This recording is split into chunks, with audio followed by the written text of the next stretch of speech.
नमस्कार, मैं हूं आपके साथ रोहित झा। आज बात करेंगे उत्तर प्रदेश के उस मुद्दे की जो साल 2018 से लगातार एक बड़ा मुद्दा बना हुआ है और 69,000 शिक्षक भर्ती कोर्ट के आदेश का पालन किए जाने की मांग को लेकर अभ्यर्थियों का प्रदर्शन जारी है। हाल ही में इलाहाबाद हाईकोर्ट ने काफी समय से चल रहे 69,000 शिक्षक भर्ती आरक्षण मामले में पुरानी सूची रद्द करते हुए नए सिरे से सूची जारी करने का आदेश दिया। इसके बाद से बेसिक शिक्षा विभाग और शासन स्तर पर मंथन शुरू हो गया है। इसी क्रम में आज सीएम योगी आदित्यनाथ ने विभागीय अधिकारियों के साथ बैठक की। करेंगे इस पूरे मुद्दे पर चर्चा, पर उससे पहले देखिए हमारे संवाददाता राशिद सिद्दीकी की एक खास रिपोर्ट। जब तक हम लोगों को नियुक्ति पत्र नहीं मिल जाएगा, हमारा तब तक प्रदर्शन चलेगा। तो सीएम योगी जी त्वरित न्याय दें।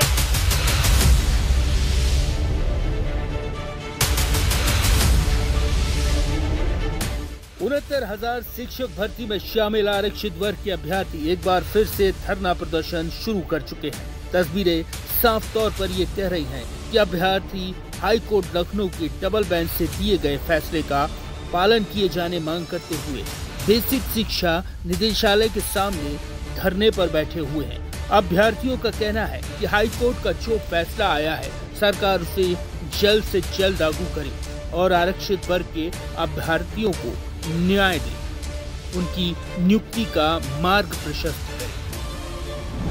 5 दिसंबर 2018 को 69,000 शिक्षक भर्ती का विज्ञापन जारी किया गया। परीक्षा 6 जनवरी 2019 को आयोजित की गई, जिसमें 4,10,000 अभ्यर्थी शामिल हुए।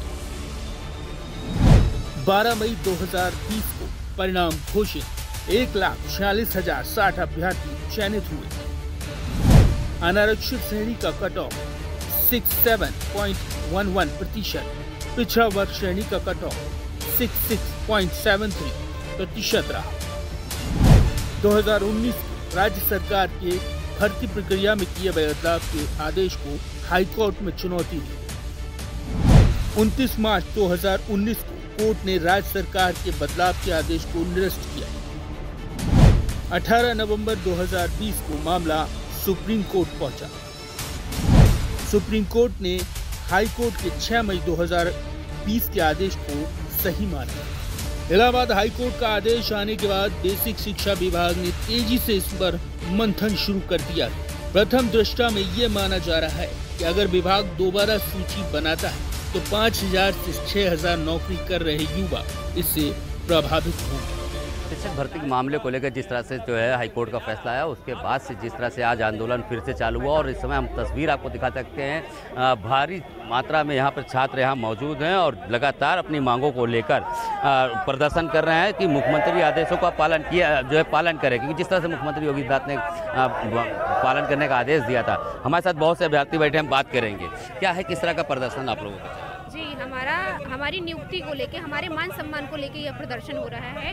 हमें 4 साल पहले स्कूलों में होना चाहिए था, लेकिन इस योगी सरकार ने हमारे हक अधिकारों पे, हमारे आरक्षण पे डाका डाला, हमारे आरक्षण का घोटाला किया, जिसके कारण हम लोग योग्य होते हुए भी दर 4 साल भटके हैं। इसके बाद माननीय हाई कोर्ट का आदेश आया है, जिन्होंने माना कि हाँ, वास्तव में इन अभ्यर्थियों के साथ अन्याय हुआ है। तो उन्होंने कहा कि अब एक रिवाइज लिस्ट तैयार करके इनको ज्वाइनिंग दी जाए। लेकिन अभी भी ये जो अंदर बैठे अधिकारी हैं SCRT पे, वो अभी भी हीला हवाली कर रहे हैं और ये चाह रहे हैं कि जनरल का कोई अभ्यर्थी जाए सुप्रीम कोर्ट में और ये स्टे लें, ताकि ये अभ्यर्थी फिर ऐसे ही दर भटकते रहें। अगर सरकार की और इन अधिकारियों की ऐसी मंशा नहीं है तो सीएम योगी जी तुरंत इनको निर्देशित करें कि ससमय त्वरित न्याय देके 1 हफ्ते के अंदर इनको इनके स्कूल में पहुँचाया जाए। हम लोग बस हमारे यहाँ बैठने की प्रमुख मांग एक ही है कि हमारा काउंसलिंग शेड्यूल जारी करके हमें स्कूल में पहुँचाया जाए, क्योंकि हम लोग जितना भी दर्द झेल चुके हैं 4 साल, अब हमारे अंदर वो क्षमता नहीं बची है। जी बिल्कुल, देखिए कि लगातार जिस तरह से उनकी मांग है वो लेकर है मुख्यमंत्री योगी आदित्यनाथ के भी आदेश के बाद भी, लेकिन का कहना है कि जो बैठे अधिकारी हैं वो पालन नहीं कर रहे हैं। हमारे साथ तमाम और भी लोग बैठे हैं, पीछे आपको तस्वीरें भी दिखाना चाहते हैं। आप साफ तौर पर तस्वीर देखिए, भारी संख्या में लोग यहाँ पर एकत्रित हैं और ऐसे में अब देखना होगा। और भी हमारे साथ बैठे हैं, हम उनसे बात करेंगे, शिक्षकों से जानना चाहेंगे कि आखिर ये प्रदर्शन का कब तक चलेगा, क्या कारण है। मैम, ये कब तक आपका प्रदर्शन जारी रहेगा? सर, हमारा प्रदर्शन प्रदर्शन जब तक जारी रहेगा, जब तक हम लोगों का काउंसलिंग शेड्यूल नहीं जारी हो जाएगा और नियुक्ति पत्र नहीं मिल जाएगा, हम अपने विद्यालय नहीं जाएंगे, तब तक हम लोगों का शासन प्रदर्शन ऐसे ही चलता रहेगा। एक आदेश भी आया था मुख्यमंत्री का, उसके बाद भी क्या पालन नहीं हो रहा है क्या? सर, आदेश तो एक बार पहले भी आया था, लेकिन हम लोगों के साथ क्या हुआ, धोखा हुआ ना हम लोगों के साथ। 2 साल से हम लोग ऐसे ही सड़कों पर भटकते रहे और कोर्ट पे मामला चला गया। कब तक आपका प्रदर्शन चलेगा, आंदोलन? या सर बताया ना कि जब तक हम लोगों को नियुक्ति पत्र नहीं मिल जाएगा, हमारा तब तक प्रदर्शन चलेगा। जी बिल्कुल, जिस तरह से साफ तौर पे आप देख सकते हैं यहाँ पर जो इनका प्रदर्शन है वो जारी रहेगा। इनका साफ तौर पे जब तक नियुक्ति पत्र नहीं मिल जाता है, जब तक आंदोलन चालू रहेगा। इंडिया अहेड के लिए राशिद सिद्दीकी, लखनऊ। तो देखा आपने किस तरह से अब इस पूरे मुद्दे पर जमकर हल्ला बोल हो रहा है। अब इसी पर देखिए आपको हम आज चर्चा करेंगे और हमारे साथ में राजनीति के मेहमान भी जुड़ेंगे, लेकिन उससे पहले आपको हम ये पूरा मामला समझा रहे हैं किस प्रकार से लगातार जो अभ्यर्थी हैं 69,000 अभ्यर्थी वो हाईकोर्ट के फैसले आने के बाद भी लगातार प्रदर्शन कर रहे हैं। तो इलाहाबाद हाईकोर्ट की लखनऊ बेंच ने 69,000 सहायक अध्यापक की जो भर्ती हुई थी उस पर बड़ा फैसला सुनाया है। हाईकोर्ट ने फैसला सुनाते हुए पूरी मेरिट लिस्ट को रद्द कर दिया। वहीं इस मामले में कोर्ट ने बेसिक शिक्षा विभाग को 3 महीने में नई सूची जारी करने का आदेश दिया है, जिसमें आरक्षण के नियमों और बेसिक शिक्षा नियमावली का पालन किया जाए और साथ ही नई सूची जो होगी वो नई सूची में बीते 4 साल से जो सेवाएं दे रहे हैं टीचर, इन सब को अब कहीं ना कहीं नौकरी से बाहर कर दिया जाएगा। तो बेसिक शिक्षा विभाग ने 69,000 सहायक अध्यापक भर्ती परीक्षा का रिजल्ट 1 जून 2020 को जारी किया था, जिसमें जनरल कैटेगरी का जो कट ऑफ है वो 67.11% और ओबीसी का कट ऑफ 66% के करीब रखा गया था। तो नई चयन सूची जारी होने के बाद कई जो शिक्षक हैं वो बाहर हो जाएंगे, क्योंकि हो सकता है कि नई मेरिट लिस्ट में उनका नाम ना हो, तो ऐसे में उनके हाथ से जो नौकरी है वो भी जाने का खतरा लगातार बना हुआ है। और इलाहाबाद हाईकोर्ट ने ये साफ कर दिया है कि अब सरकार को 3 महीने के भीतर भीतर नई मेरिट लिस्ट जारी करनी होगी। तो इलाहाबाद हाईकोर्ट की लखनऊ बेंच ने कहा है कि 69,000 सहायक अध्यापक भर्ती में अब नई मेरिट लिस्ट उन्हें जारी करनी है। तो बेसिक शिक्षा विभाग को 3 महीने में नई चयन सूची जारी करने का निर्देश दिया गया है, जिसमें आरक्षण के नियमों को बेसिक शिक्षा नियमावली का पालन किया जाए, ऐसा उन्होंने कहा है। साथ ही नई चयन सूची जारी होने पर बीते 4 साल से सेवाएं दे रहे हजारों टीचरों की नौकरी भी जाने का खतरा बना हुआ है। आपको हम बता रहे किस प्रकार से बेसिक शिक्षा विभाग ने 69,000 सहायक अध्यापक भर्ती परीक्षा का रिजल्ट 1 जून 2020 को जारी किया था। अब इसको लेके लगातार राजनीति भी तेज है, जहां एक तरफ अखिलेश यादव ये कहते हुए नजर आ रहे हैं कि भाजपा ने इस पूरी सूची में कहीं ना कहीं घोटाला किया है। वो इस बात का जिक्र कर रहे हैं कि शिक्षक भर्ती में भाजपाई जो हैं वो भ्रष्टाचार किए हैं, उनकी तरफ से घपले किए गए हैं, ऐसा वो आरोप लगा रहे हैं। तो बीजेपी भी पलटवार कर रही है, बीजेपी भी साफ कर रही है अपना रुख, और इस सब को लेकर आज हम चर्चा करने वाले हैं और आपको लगातार बता रहे हैं किस प्रकार से ये बड़ा मुद्दा है, क्योंकि ये केवल उत्तर प्रदेश का मुद्दा नहीं है, ये एक ऐसा मुद्दा है जो पूरे शिक्षा के क्षेत्र से जुड़ा हुआ है, बच्चों के भविष्य से जुड़ा हुआ है, और इनको लेके आज हम चर्चा करने वाले हैं। हमारे साथ आपको बता दें, हमारे साथ स्टूडियो में चैनल हेड अकील सिद्दीकी जुड़ चुके हैं और साथ ही सपा से हमारे साथ मनोज यादव जुड़ रहे हैं और भाजपा से कैप्टन आई सिंह जुड़ रहे हैं। अकील जी आपका बहुत बहुत स्वागत है और साथ में ही मनोज यादव और कैप्टन आई सिंह आपका भी बहुत बहुत स्वागत है। अकील जी, सबसे पहले मैं आपके पास में आना चाहूंगा, अब हाईकोर्ट ने कहीं ना कहीं ये साफ कर दिया है कि 3 महीने के भीतर भीतर नई मेरिट लिस्ट आएगी, पर बावजूद इसके प्रदर्शन अब क्यों किया जा रहा है? देखिए, प्रदर्शन इसलिए हो रहा है कि उन्हें भरोसा नहीं है। जितने बयान आए हैं जो राशिद ने भी भेजे हैं, बात की है उन्होंने 1 to 1, उन शिक्षकों का साफ कहना है कि जल्द से जल्द और ये भरोसा दिलाएं कि हम नई मेरिट लिस्ट बना रहे हैं और नई मेरिट लिस्ट के हिसाब से ही आधार पर हम आरक्षण देंगे, हम वहाँ पे नौकरी देंगे और आपको स्कूल पहुँचाएंगे। उनका कहना है टाइम बाउंड किया जाए कि हमें 1 हफ्ते के अंदर हमारी नौकरी हमको मिली, हमें स्कूल में भेजा जाए। तो उन्हें कहीं ना कहीं भरोसा नहीं है, जबकि देखिए मुख्यमंत्री योगी आदित्यनाथ ने साफ तौर पे कहा कि अधिकारियों की बैठक की और बैठक करने के बाद कहा कि जल्द से जल्द हम नई मेरिट लिस्ट जारी करेंगे। समीक्षा उन्होंने की है और निर्देश अधिकारियों को दिए। देखिए लापरवाही कहाँ हुई, भरोसा क्यों नहीं है उन्हें, वो है कि जो नीचे अधिकारी हैं उनकी वजह से उन्हें भरोसा नहीं हो रहा। मुख्यमंत्री पे तो भरोसा है, सरकार पे भरोसा है, लेकिन उन पर नहीं है। वो बात साफ तौर पे कह रहे हैं कि अधिकारी जो हैं वो मुख्यमंत्री को गुमराह कर देते हैं, और यही वजह है कि 4 साल से हम लोग सड़क पर हैं, हम भटके हुए हैं, हमारा कोई सुनने वाला नहीं है। जब हमने हर न्यायालय का दरवाजा खटखटा लिया, तब हाईकोर्ट ने कहीं ना कहीं बड़ा फैसला किया। उन्होंने कहा है कि 3 महीने के अंदर जल्द से जल्द नई मेरिट लिस्ट बने और उन्हें उनकी स्थान पर पहुंचाया जाए। हालांकि देखिए सरकार को ये मानना इसलिए पड़ा है कि वो कोर्ट है, और कोर्ट न्यायालय जब कोई फैसला सुनाता है तो कहीं ना कहीं उसे सबको मान होना ही चाहिए। कई ऐसे बड़े फैसले हुए हैं जिसको सबको मानना पड़ा, धर्म को लेकर भी हुए, शिक्षक को लेकर भी हुए, राजनीतिक को लेकर भी हुए। तो जब एक रूल हिंदुस्तान में जो कानून बना है कि हमें कोर्ट का फैसला मानना है तो कोई भी सरकार हो उसे मानना पड़ेगा। मुख्यमंत्री जी को यह जरूर दिख गया कि कहीं ना कहीं लापरवाही अधिकारियों की वजह से हुई है, अब वो लापरवाही ना हो इसलिए उनका सीधा इन्वॉल्वमेंट हुआ है। अब ये देखना होगा कि अधिकारी कितनी जल्दी मेरिट लिस्ट जारी करते हैं और सरकार की छवि साफ करते हैं। बिल्कुल, हमारे साथ भाजपा से कैप्टन आईसी भी जुड़े हुए हैं। आइए देखिए क्या इंतजार किया जा रहा था, क्या कि हाईकोर्ट का जो फैसला आएगा उसके बाद में आप मेरिट लिस्ट निकालेंगे। 2018 में जो मेरिट लिस्ट आई थी, मुझे याद है उस दौर से ही विपक्ष की तरफ से लगातार हमला किया जा रहा था, विपक्ष की तरफ से आपको कहा भी जा रहा था कि मेरिट लिस्ट में कहीं ना कहीं गड़बड़ी हुई है, तो आपने उसको स्वीकारते हुए इतना समय क्यों ले लिया? आपको तो इससे पहले ही मेरिट लिस्ट निकाल देनी चाहिए थी। हाईकोर्ट के फैसले का इंतजार कर रहे थे क्या? बिल्कुल अपना कार्य ठीक कर रही है। अगर कहीं कोई कमी पेशी हुई है तो बिल्कुल उस पर मुख्यमंत्री संज्ञान लिख चुके हैं और उन्होंने कहा है कि हम नई लिस्ट बहुत जल्दी तैयार कराएंगे, और अगर हाई कोर्ट है तो बिल्कुल मान्य है, उसी हिसाब से कराई जाएगी। सीन साहब, लेकिन आपके पास में एक इंटरनल रिपोर्ट तो होगा ना, आपको भी तो पता होगा कि उसमें गड़बड़ी हुई है। आरक्षण को लेकर जो लगातार सवाल किए जा रहे हैं, आपने भी देखा था कि उसमें आरक्षण की कई ऐसे कैटेगरी में उसमें थे, कई ऐसे कैंडिडेट थे जो कि जनरल में आने चाहिए थे, क्योंकि उनका जो स्कोर था वो काफी अच्छा था, लेकिन बावजूद इसके उनके जो कैटेगरी था वो रिजर्व में रख दिया गया था। तो गलती और चूक तो हुई है सर। देखिए गलती चूक हो, मैं ये बिल्कुल होगा, मैं दूसरे लोग पार्टियों की तरह ये कहता हूँ कि हमने कोई बिल्कुल सही है, हम गलत नहीं। अगर गलती कहीं हुई है तो स्वीकारना चाहिए। अगर कहीं सरकार के अधिकारियों से, क्योंकि सरकार की मंशा बिल्कुल नहीं होती, क्योंकि योगी आदित्यनाथ एक बहुत साफ सुथरे मुख्यमंत्री, उनके ऊपर आज दिन तक कोई एक पैसे का भी कहीं दाग नहीं है, जिनके पास धोती लगोटी के अलावा कुछ है।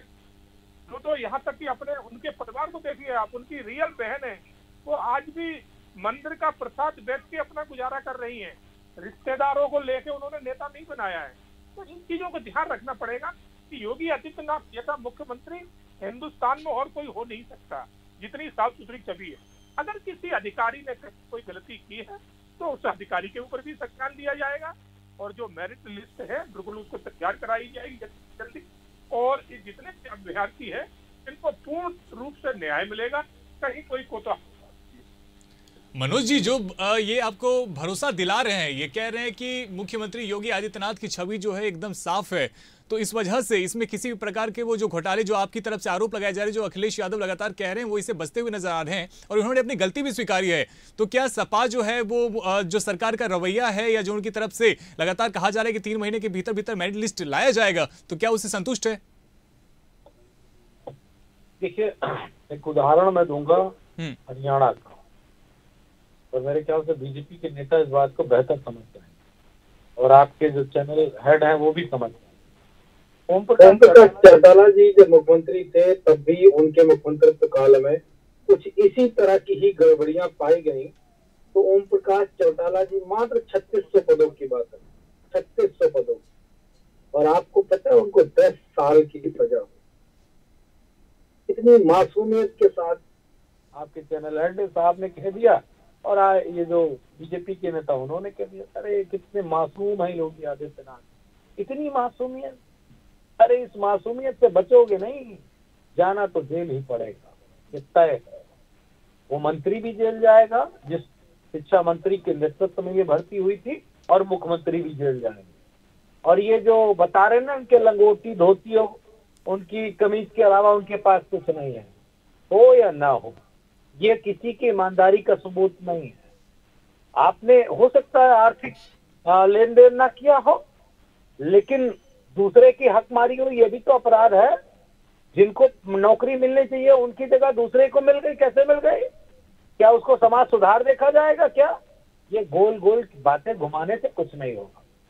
दरअसल में जो सबसे बेहतरीन शब्द इस्तेमाल किया चैनल हेड महोदय ने, योगी आदित्यनाथ पे जनता को और खासकर उन छात्रों को अभी भी विश्वास नहीं, भरोसा नहीं।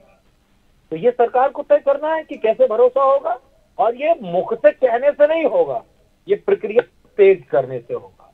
उनकी भर्ती कितनी जल्दी से जल्दी की जाए, और दूसरी महत्वपूर्ण बात आपके चैनल के माध्यम से कहना चाहता हूं, योगी आदित्यनाथ के बयान के आधार पर उन्होंने कहा है जो 19,000 लोग भरे गए हैं बैकवर्ड दलित की जगह पर, उनका भी समायोजन किया जाएगा। तो योगी आदित्यनाथ जी सुन लो, अगर उनको नई नियुक्तियों में भरोगे तो उसमें भी हमारा जो आरक्षण है दलित पिछड़े का वो भी हमको चाहिए, क्योंकि वो नए पद है और नई नियुक्ति आएगी तो 19,000 पद जनरल के लिए नहीं आ जाएंगे, उसमें भी हमारे दलित और पिछड़े का चाहिए। तब आप समायोजन करना, मैं नई 19,000 भर्ती निकाल के फिर भर दोगे तो फिर हुआ क्या। और जानते हैं, आपके चैनल को एक बात और बता दे रहा हूं, एक साल में इन 19,000 लोगों की कितना पैसा नुकसान हुआ, एक महीने में 95 करोड़ रुपए, एक साल में लगभग 1100 करोड़ रुपए, और 5 साल में दलित पिछड़ों का लगभग 6,800 करोड़ रुपए का हक खा लिया बीजेपी आरएसएस के लोगों। अखिल जी, जिस प्रकार से विपक्ष की तरफ से लगातार सरकार को घेरा जा रहा है, हमने देखा कि किस प्रकार से जब लोकसभा का चुनाव चल रहा था तो विपक्ष की तरफ से एक बात लगातार कहा जा रहा था कि संविधान को खतरा है। अब नया मुद्दा आरक्षण को बनाया जा रहा है, फिर चाहे वो लिटरल एंट्री को लेकर हो या फिर अभी 69,000 शिक्षक भर्ती की जो मामला है उसमें लेकर हो, तो आरक्षण को लेकर कहीं ना कहीं बीजेपी को लगातार घेरा जा रहा है। देखिए, बीजेपी अगर कहीं ना कहीं कमियां छोड़ेगी तो विपक्ष घेरेगी। अब विपक्ष को तो किनारे अब ही कर दो। सुप्रीम कोर्ट का जो आदेश आया वो साफ तौर से आया कि आरक्षण देना है। जो मांग थी कि ओबीसी पिछड़े को आरक्षण देना है, जो 19,000 भर्ती हुई सामान्य हुई, इसको लेकर कहीं ना अब जब इनके आरक्षण को लेकर जब भर्ती होगी तो कहने के अब जो नए लोग आए हुए हो चुके हैं उनकी तो नौकरी का डर हो गया ना। कमी कहाँ हुई? कमी हुई अधिकारियों से। देखिए, एक जब एक राजा बैठता है तो जब शासक चलाता है तो उनके भी कई हैंड होते हैं, चाहे वो फील्ड में हो, चाहे क्षेत्र में हो, चाहे गांव में हो, सेनापति होते हैं। तो वो सेनापति है, यहाँ के जिलाधिकारी हर जिले में बैठे हुए हैं, जो चीफ सेक्रेटरी हैं, विभाग के प्रमुख सचिव हैं, ये सारे लोग उनके हैंड होते हैं, एक आंख होते हैं कि वो देखते हैं और फिर ले जाके जब मुख्यमंत्री समीक्षा करते हैं तो उस बात को लेकर करते हैं, उस पर भरोसा करते हैं कि हमारे अधिकारी हमें कहीं ना कहीं आईना सच का दिखाएंगे कि सर ये सही है, ये गलत है। अगर हम ये सही रास्ते पे चलेंगे तो कहीं ना कहीं दो फायदे होंगे, एक तो योजनाओं का लाभ जनता को मिलेगा और दूसरा चुनाव में सरकार को मिलेगा, पार्टी को मिलेगा। लेकिन कहीं ना कहीं ऐसे अधिकारी होते हैं जो केवल चाटने का काम करते हैं और वो केवल अपनी पॉलिसी को, अपनी नौकरी बचाने को लेकर, अपने नंबर बढ़ाने को लेकर कहीं ना कहीं गलत ब्रीफ करते हैं कि सर ने ये रास्ता सही है और ये इस पे ये गूगल वाला रास्ता है। जैसे होता नहीं, गूगल पे गाड़ी को सर्च कर लो तो कभी कभी वो खड़ंजे पे उतार देता है कि शॉर्टकट है, लेकिन वो कहीं ना कहीं बहुत नुकसानदायक होता है, बहुत लंबा समय लग जाता है और आना कहां पड़ता है उस सही रास्ते पे जो रोड हाईवे जो बनाई जाती है। निश्चित तौर पर वो पूरा इतिहास यही हुआ है कि अगर ये रास्ता सही पहले अगर अधिकारियों ने दिखा दिया होता तो निश्चित तौर पे न वहां कोर्ट का दरवाजा खटखटाना पड़ता, न सरकार के खिलाफ लोग धरने पे बैठते। कैप्टन आई साहब, गलत लोकेशन किसने फीड कर दिया था? किसकी वजह से जो आपकी पूरी जो आपका रोड है, जो पूरा मैप है, वो गड़बड़ा गया है? देखिए, क्योंकि जिस प्रकार से जिन लोगों का 2018 में नाम आया था मेरिट लिस्ट में, उनकी कहीं ना कहीं उसी बेसिस पे शादी भी हो गई थी क्योंकि उनको नौकरी मिल गई। अब जिनकी शादी हो गई, परिवार हो गया, अब उनकी अगर नौकरी चली जाएगी तो इसकी जवाबदेही कौन लेगा सर?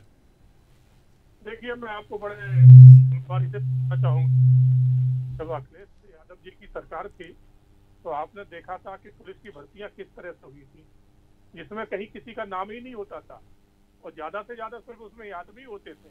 तो इस वजह से तो उनकी सरकार चली गई ना सर। आप भी उसी रास्ते पे चल रहे हैं क्या? तो क्या आप ये कह रहे हैं क्या कि आपके मैप में जो लोकेशन है वो अखिलेश यादव फीड करते हैं क्या?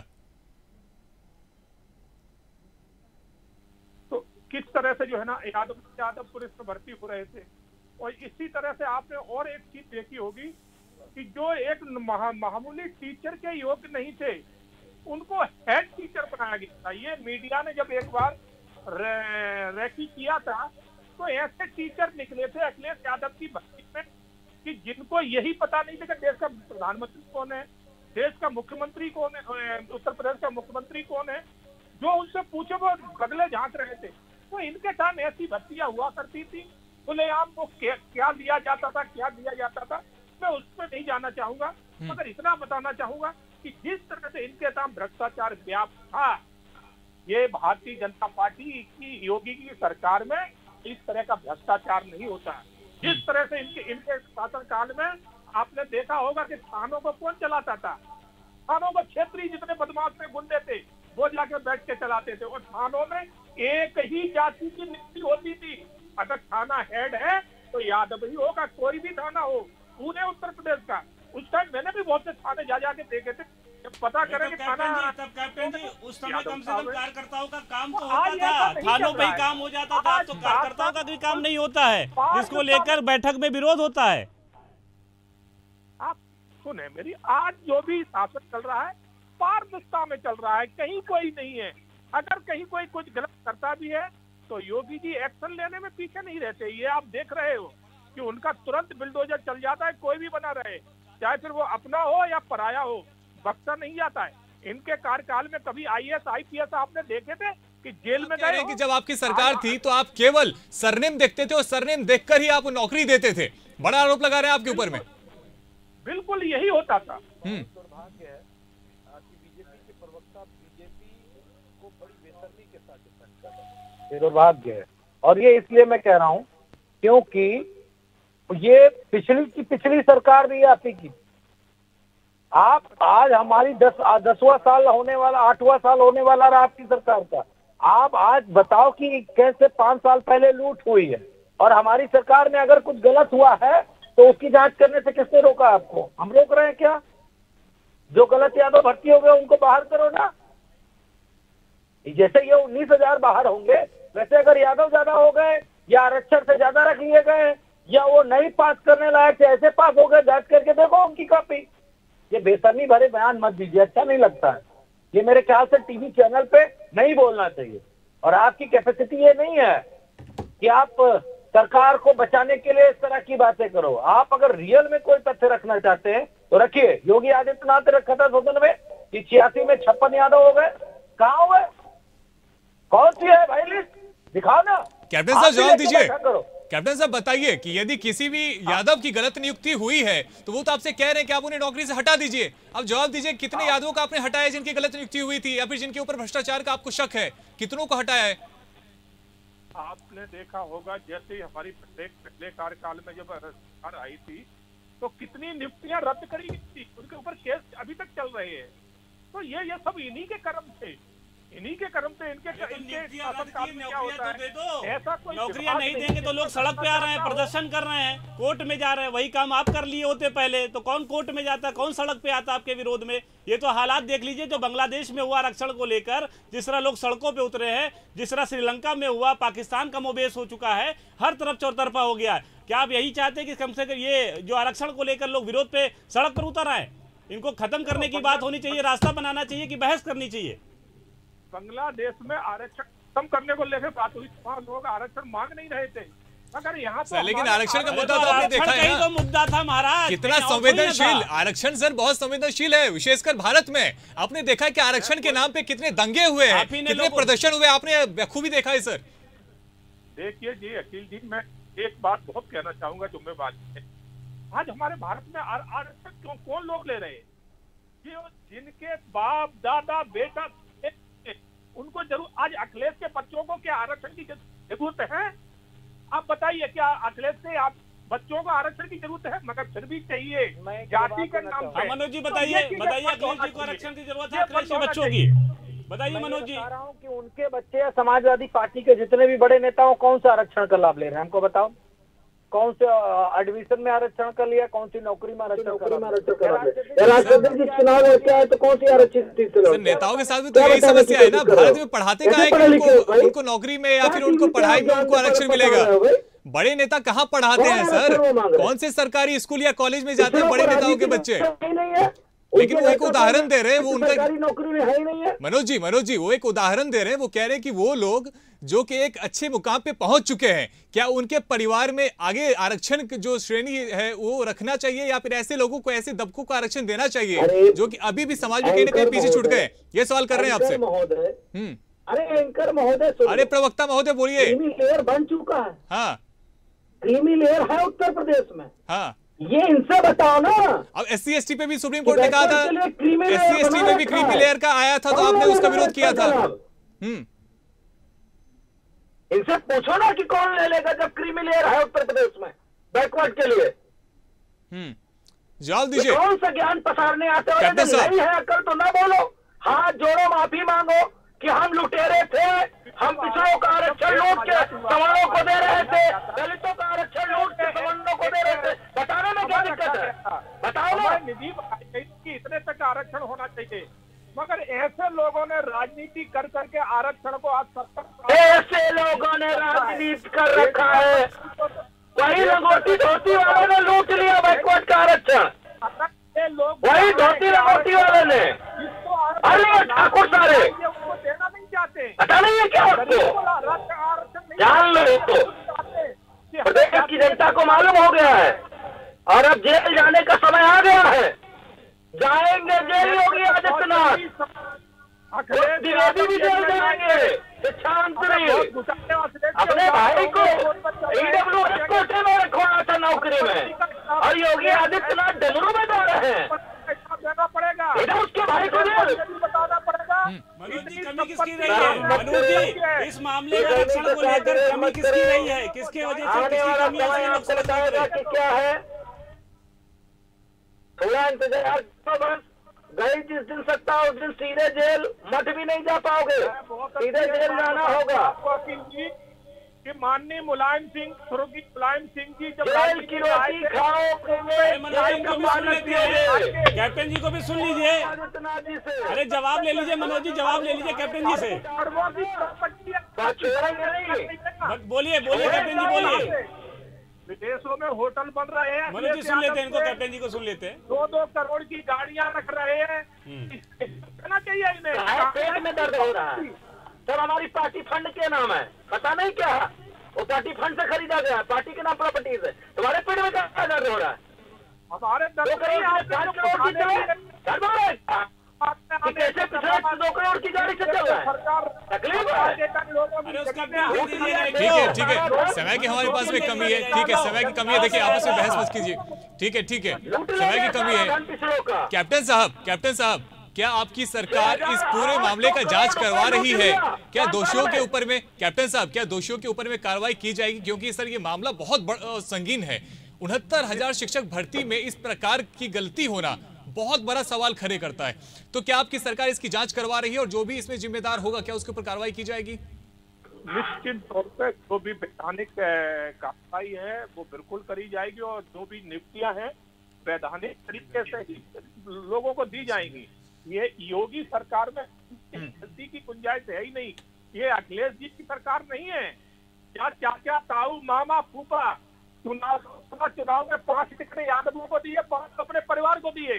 तो देख लिए इनके यहाँ क्या हालत है। 5 टिकट यादवों को दिए। इनके निगाह में उत्तर प्रदेश में कोई यादव चुनाव योग्य ही नहीं, सिर्फ परिवार ही योग्य था। उन्हीं को 5 टिकट दे दिए। पेट में दर्द हो रही, तुम्हें कहा पेट में दर्द हो रही भाई? हम अपने घर के लड़ाए, बाहरी लड़ाए, हम पटेल लड़ाए, हम मौर्य लड़ाए, निषाद लड़ाए, कुशवाहा लड़ाए। तुमसे क्या मतलब है? तुमने अपने जनरल ज्यादा लड़ा लिए, नहीं लड़ा लिए? पता नहीं पता है? सर देखिए, मुद्दा जाति का नहीं है, प्लीज ऐसे मत कीजिए। आप दोनों लड़ा लिए तो सीट ज्यादा आ गई, लोकसभा में ज्यादा पहुंच गए। जनरल लड़ गए ना। अब ये भी नेता प्रतिपक्ष अब ये भी जनरल बना रहे हैं। अच्छा यादव जी, आपकी ऊर्जा बहुत ज्यादा आ गई है वैसे सीटें जीतने के बाद। आपने मुझे सुना नहीं है? यूट्यूब पे सर्च कर लीजिएगा, मेरी ऊर्जा ऐसे ही रहती है। हाँ। मनोज यादव, समाजवादी पार्टी, आपको पता चल जाएगा मेरे तेवर क्या। आपके तेवर मुझे पता है। ठीक है कैप्टन जी को अगर पेट में दर्द हो रहा है तो पुदीना कौन देगा? सवाल दोबारा पूछिए, आवाज नहीं आ रही। ठीक है, कोई नहीं सर, हमारे पास में समय की कमी है। मनोज यादव जी, आपका हमारे साथ में जुड़ने के लिए बहुत बहुत शुक्रिया। कैप्टन साहब का भी हमारे साथ में जुड़ने के लिए बहुत बहुत शुक्रिया। धन्यवाद। ठीक है अखिल जी, देखिए सवाल अभी भी यही है कि अभी भी जो शिक्षक अभ्यर्थी हैं वो जमीन पर हैं, और वो सरकार से उम्मीद करी कि जल्द से जल्द नई मेरिट लिस्ट आए और उसमें किसी प्रकार की गलती ना हो, और उन तमाम लोगों को उसमें उनका नाम आए जिनका नाम पिछली मेरिट लिस्ट में छूट गया था।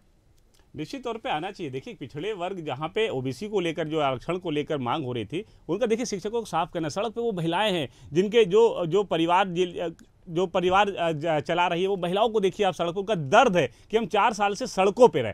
निष्पक्ष तौर पे सरकार को उस पे अधिकारियों पे अगर भरोसा है तो अधिकारियों को निष्पक्ष तौर पे भरोसा करके सही दिशा मुख्यमंत्री जी को दिखाना चाहिए कि मुख्यमंत्री जी ये चीजें सही हैं, अगर हम ये करेंगे तो ये परिवार चलेगा, जनता को लाभ मिल सकता है, लोग सड़क पे नहीं आए। ये कमी अधिकारियों की, और अधिकारियों के चलते कहीं ना कहीं सरकार की छवि खराब हो रही है और इसमें कहीं ना कहीं बड़े अधिकारियों पर कार्रवाई होनी चाहिए। और कार्रवाई जब एक बार होगी तो शुक्रिया अखिल जी आपका हमारे साथ में, बहुत शुक्रिया अखिल जी आपका हमारे साथ में जुड़ने के लिए। तो देखिए किस प्रकार से शिक्षकगण अभी भी धरने पर हैं और वो इंतजार कर रहे हैं कि सरकार की तरफ से जल्द मेरिट लिस्ट आए। करीब बहुत से जो शिक्षक हैं वो अभी भी इंतजार में है कि उनका नाम, चूंकि पिछली बार मेरिट लिस्ट में नहीं था, तो अब सरकार 3 महीने के अंदर अंदर वो मेरिट लिस्ट ला के दे और उसमें उन तमाम लोगों का नाम आए जिनका नाम पिछली बार रह गया था। और अब देखना होगा कि इस मुद्दे पे जो राजनीति है वो कहां जाके थमती है और क्या जो इसमें जिम्मेदार थे उनके पर एक्शन लिया जाता है। तो फिलहाल मेरे साथ इस बुलेटिन में इतना ही। आप देखते रहिए इंडिया हिट। धन्यवाद।